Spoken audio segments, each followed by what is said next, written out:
I'll start this one off, Coach. Perfect. Saginaw Valley, we were tuned in a little bit over at Women's Wrestling watching that one. I was just like peeking over every once in a while and kind of felt like you guys might be down and out there late.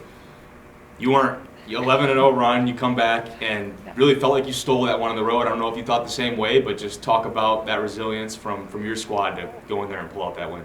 That's exactly what we talked about afterwards, the resilience that our team had. And to stop them down the stretch when they had their two best offensive players on the court, I think was huge. Making some big defensive plays. I mean, Taya did a great job when she got out there, but when she took that charge late in the game, it was like at that moment, I think that was kind of like, okay, like I think we'll be okay. But just again, making shots too and scoring, that's the other side of for us. You got to do both ends. It's not just about one end or the other. And when you can combine them both in that last couple minutes of a game against Saginaw, against a very good team who was on a roll there to start the game, we capitalized at the end, and that was huge. Yeah, and your scoring was very efficient, but I think more impressive is that it was spread out very well. And talked at the beginning of the season at length about how McKaylee needs help. She finished with 17, Holsworth right behind her at 16, and a newcomer comes in and drops 12, and just to have that three-headed dragon, I guess, three-headed wildcat, for lack of a better term. Yes. Talk about what that does for your offense and how it just takes the pressure off the shoulders of someone like McKaylee. Oh, it's huge. McKaylee's a great player, and we know that. And teams their scouts are about her, and they got to slow her down. They got to stop her.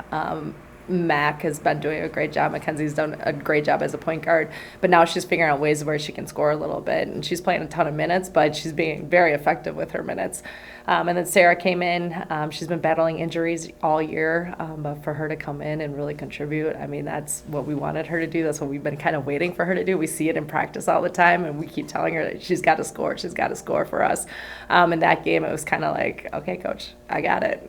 It was awesome to see. Well, you just touched on the growth that Sarah has been showing. I mean, we knew that she had that kind of dog in her, when she was coming in. She had that kind of hype around her as a prospect coming out of high school. But, like you said, struggled with injuries. But on Saturday, it wasn't just that she scored more. It was the way that she looked while she was doing it, the way that she was carrying herself on her court, pulling up with a step back off the dribble or catching and shooting with no hesitation. Can you speak a little bit on just the growth that she's shown throughout this season for your team? Well, like I said, she does it all the time in practice. So getting her to feel comfortable doing it on the court was the first thing. She hit a step back at Wayne, and that was, we'd always do celebrations, and that was obviously celebrated because that was huge for a freshman to do that. But then I think that boosted her confidence a little bit, and then when she came into Saginaw and hit it again, obviously we had to clip it again, and we saw it. But she's an all-around scorer for us, and we know that she can do that. And I kind of gave her a little pregame talk going into Saginaw, saying that, hey, we need a little bit more from you. And I know her first game was kind of coming back after the break, and so we were kind of a little tentative with it, and she just kind of looked at me and she's like, okay.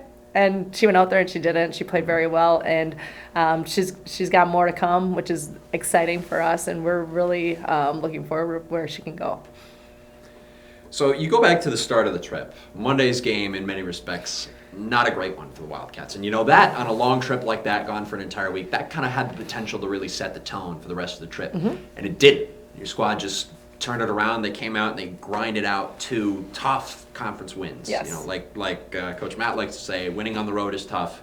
Winning on the road in the GLIAC is even tougher. Yes. Your squad managed to do just that and overcome that kind of loss on Monday. So can you speak a bit? We've talked a bit about the resiliency of this team already, but the way that they were able to kind of just dig their heels in and go, you know what? We got 2 games that are even more important coming up, so let's go get these next 2. The scariest part of the season for a head coach is the last game of the year going into winter break and then the first game back, because you have no idea what you're going to get on either side of it.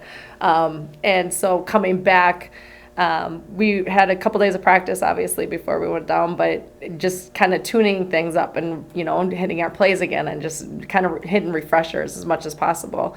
And then Northwood came out, and they were a tough team, and they were ready to go. And I think our team, it was kind of like turning on the light for us and being like, oh, we got to be better in everything that we're doing. And so they called their own team meeting. They want to talk about it. They put together what they wanted to do and how we needed to do it. And they're like, is that okay, Coach? I'm like, that's perfect. That's what you want, is want your players to lead your team. They did that, and then they came to us and told us, like, hey, can you do this and this for us, and we'll all be better. Okay. So as a head coach, that's huge. And for the maturity of our team to take that into their own hands and do that, I think was awesome. And then to turn around and get 2 big conference wins on the road, you feel really good about where your team's at and knowing that we still have room to work and room to grow, but we're heading in the right direction, which makes you feel good. And it wasn't just that we got the 2 big league wins, it was the way that we got them. Both of those games required late game heroics to close out, like Kayla's 3 in overtime, Taya's 2 stops in the last 2 minutes on Zaricki, who you can make the case for being the best player in the league. For sure. Sarah, obviously, on Saturday, Mac and Joe. What's kind of the value of getting that experience late in games, got to make plays, got to get this win, and then when you do, what is kind of the value of that experience for a team that still, relatively speaking, features a ton of underclassmen? Yes. I mean, for us, it was just, okay, stay calm. Like, stay calm with what you're doing. We got this. As soon as we went into OT, you could kind of see our team. They didn't really freak out, but they kind of looked like, okay, coach, now what? And I was like, we got 5 more minutes to win this game. Like, this is fine. And then you could just see the shoulders go, oh, okay. Like, we can do this. So, and that was the Wayne State. That was kind of the message. And we did a really good job, I feel, in overtime with what we did and how we did things. And people stepped up again and hit shots. But not only that, Anna had a phenomenal weekend as well. I mean, and it's not just about all the points, but just defensively and making plays and challenging things and making it hard for other teams. That's really what we're all about. And so, like you said, it's not just about 1 or 2 or 3 or 4 people. Like, we really need everybody. And our bench was so loud, which I don't know if a lot of people can hear that with you on the radio the whole time, but they were loud and they were screaming, they're jumping up and down. And I mean, it's literally everybody. We're all invested, and I think that makes our job easier, but it also makes our team, it just makes it a lot of fun for everybody, which is huge. So, what should be a lot of fun as well, rivalry games. Yeah. Everybody loves rivalry games. So Yes. with Michigan Tech coming to the house on Saturday, what does this rivalry mean to this particular group of players and to you as well?